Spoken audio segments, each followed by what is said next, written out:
Okay.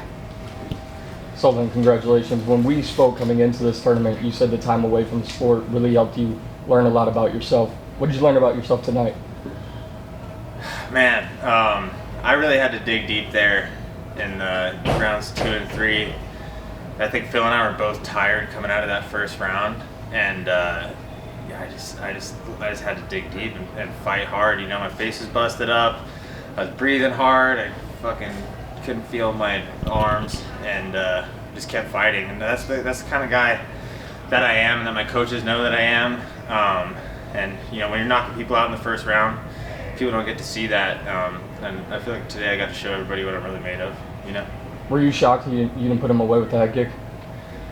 I wasn't shocked at the head kick because it kind of glanced off him, but I hit him with that right hand and dropped him, and I was like, this fight's over, dude. And then he was able to kind of like bury his head on that double leg, and I was like, all right, now I can't hit him. But you know, Phil's never been knocked out, so he's obviously durable, and he's good at not getting hit. So there's no really like surprise there, you know. Having faced Phil Davis now and going all 15 minutes, how much confidence do you have in yourself going into this tournament championship? I mean, I couldn't be more confident, you know. I knew I was good enough to beat Phil, but believing it and like doing it are two different things. You know what I mean? So this is just an affirmation for me of my skill set and all the work I put into this sport, and you know, beating a guy like Phil Davis like that, I'm one of the best 205 pounders in the world for sure. So, congratulations. Thank you. Sullivan, you mentioned how you didn't get many rounds in coming into this fight. You finally went the distance here with a veteran. How valuable was that experience? This is hugely valuable. I mean, this is really where you get better. People talk about getting better in practice all the time, and that's true to an extent, but there's really a limit to how much you can grow in the practice room. Competition is really where you get better. So, you know, I'm going to be a better fighter as soon as my face is not banged up. Yeah, you know, I'm certainly going to grow from this. I already have, I guess.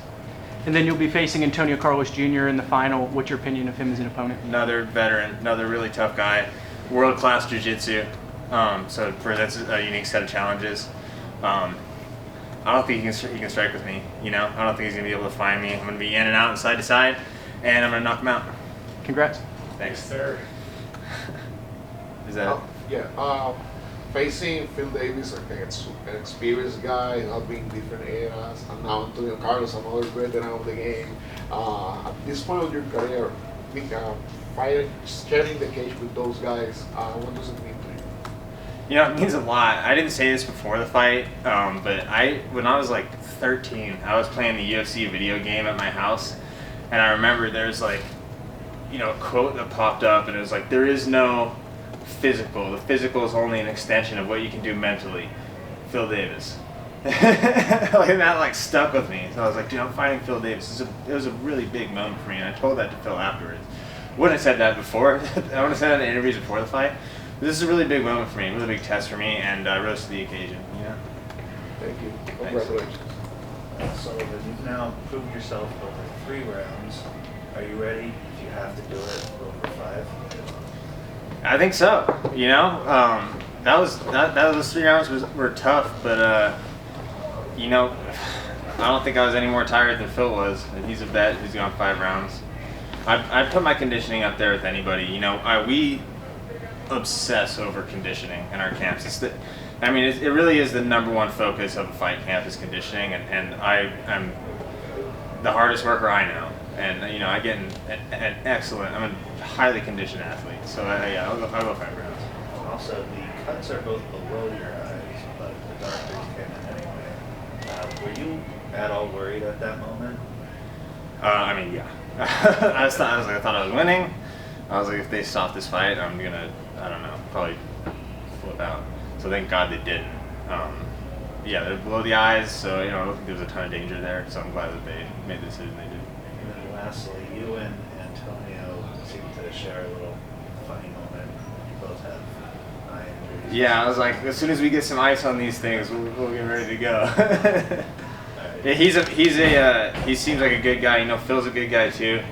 I'm not, you know, when I'm around like the other fighters in the hotel, my instinct is like, you know, don't we have a lot in common? Like, why do we need to like beef with each other? Like we're gonna fight hard. I'm gonna try to knock you out.